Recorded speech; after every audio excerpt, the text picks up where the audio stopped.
महायुती सरकारमध्ये 3 पक्ष आहेत. सरकार स्थापन करण्यापासून वादविवाद आणि रुसवे-फुगवे सुरू आहेत. जागा वाटपापासून सुरू झालेला वाद मुख्यमंत्रीपद, मंत्रीपद, पालकमंत्रीपद ठरवतानाही कायम आहे. मुख्यमंत्री फडणवीस सध्या दावोस दौऱ्यावर आहेत, तर उपमुख्यमंत्री एकनाथ शिंदे दरेगावात रुटीन व्हिजिटला गेले होते. अशा परिस्थितीत महायुती सरकारमध्ये असलेल्या किंवा मग नसलेल्या वादात काडी टाकून खाती काही लागतंय का ते बघण्याचा प्रयत्न काँग्रेस आणि ठाकरेंची शिवसेना करताना दिसतेय. यावेळी त्यांच्या निशाण्यावर आहेत मंत्री उदय सामंत. पाहुयात हा स्पेशल रिपोर्ट.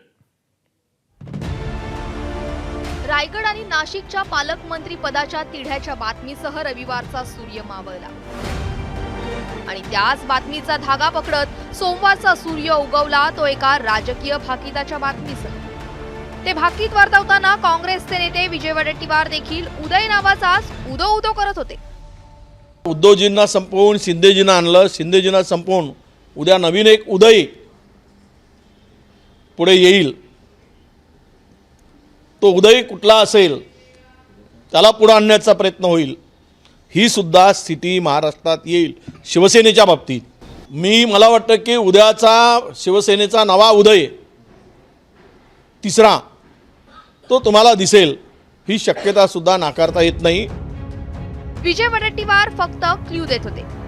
1-2 नव्हे 3 वेळा उदय नावाचा उच्चार करणाऱ्या वडेट्टीवारांचा रोख कुणाकडे आहे याचं उत्तर महाराष्ट्राचं राजकारण बऱ्यापैकी समजणाऱ्यांना स्पष्ट करून सांगण्याची गरज नव्हती.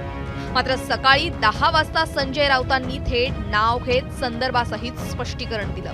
सरकार स्थापन करताना शिंदे रुसले असतानाच राजकारणात नवा उदय होणार होता असं म्हणत राऊतांनी वडेट्टीवारांनी शिजवलेल्या खिचडीला तडका दिला.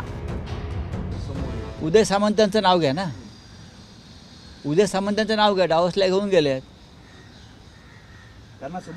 उदय सामंत ह्यांच्याबरोबर माझ्या माहितीप्रमाणे 20 आमदार आहेत. 20 ही माझी माहिती आहे. 20 आमदार आहेत. जेव्हा एकनाथ शिंदे रुसले होते सरकार स्थापन करताना मुख्यमंत्रीपदासाठी, तेव्हाच हा उदय होणार होता. तेव्हाच हा उदय करण्याचं निश्चित झालं होतं. पण एकनाथ शिंदे सावध झाले आणि झाकली मूठ 1.25 लाखाची ठेवली. ज्याप्रमाणे एकनाथ शिंदेंनी उद्धव ठाकरेंना जय महाराष्ट्र केला, त्याचप्रमाणे उदय सामंत देखील एकनाथ शिंदेंना राम राम ठोकतील आणि काही आमदारांना सोबत घेऊन भाजपशी हात मिळवणी करतील, अशी विजय वडेट्टीवार आणि संजय राऊतांची भविष्यवाणी आहे. आता या भविष्यवाणीचा संदर्भ समजून घेण्यासाठी थोडंसं भूतकाळात जाऊया. उद्योग मंत्री उदय सामंत हे जेवढे एकनाथ शिंदेंचे विश्वासू मानले जातात, तेवढेच त्यांचे देवेंद्र फडणवीसांशी देखील चांगले संबंध आहेत.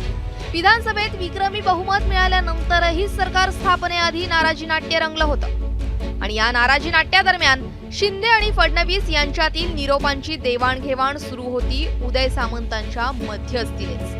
दरम्यान सध्या देवेंद्र फडणवीसांसोबत दाओसला असलेल्या उदय सामंतांनी विजय वडेट्टीवार आणि संजय राऊतांना प्रत्युत्तर दिलंय.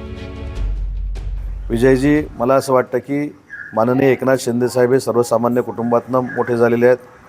मी देखील सर्वसामान्य कुटुंबातनं मोठा झालेला आहे आणि तुम्ही देखील सर्वसामान्य कुटुंबातनंच मोठे झालेले आहात. त्याच्यामुळे 2 सर्वसामान्य कुटुंबातली लोक एकत्र असतील तर त्यांना बाजूला करण्याचं षडयंत्र आपण खेळू नका. कारण तुम्ही देखील भाजपमध्ये येण्यासाठी देवेंद्रजी फडणवीसना किती वेळा भेटला याची पूर्ण माहिती माझ्याकडे आहे. परंतु मी काही राजकीय एथिक्स पाळतो आणि राजकीय एथिक्स पाळत असल्यामुळं मी कधी वैयक्तिक बदनामीकारक टीका करत नाही. माझ्या राजकीय जीवनामध्ये मला घडवण्यासाठीचे प्रयत्न केलेले आहेत ते मी कधीही विसरू शकत नाही. आणि माझे आणि एकनाथ शिंदे साहेबांचे संबंध हे राजकारणाच्या पलीकडचे आहेत. त्याच्यामुळं कोणीही आमच्या दोघांमध्ये वाद लावायचा जर प्रयत्न केला, केविलवाणा प्रयत्न केला, तर तो यशस्वी होणार नाही. आणि मी एकनाथ शिंदे साहेबांबरोबर होतो आणि भविष्यामध्ये ज्यावेळी त्यांना गरज लागेल त्यावेळी त्यांचा सहकारी म्हणून मी त्यांच्यासोबतच आहे. उदय सामंतांच्या राजकीय कारकिर्दीची सुरुवात राष्ट्रवादी काँग्रेसपासून झाली. त्यानंतर त्यांनी शिवसेनेचा झेंडा खांद्यावर घेतला. एकनाथ शिंदे की उद्धव ठाकरे या 2 विकल्पांपैकी एकाची निवड करण्याची वेळ आली तेव्हा त्यांनी एकनाथ शिंदेंचा हात पकडला. आता उदय सामंत, वडेट्टीवार आणि राऊतांची भविष्यवाणी खरी ठरवणार की खोटी? उत्तर काहीही असलं तरी महाराष्ट्राला त्याचं नवल वाटणार नाही. कारण अशा राजकीय बेडूक उड्या महाराष्ट्राला काही नव्या नाहीत. ब्युरो रिपोर्ट, एबीपी माझा. एबीपी माझा, उघडा डोळे बघा नीट.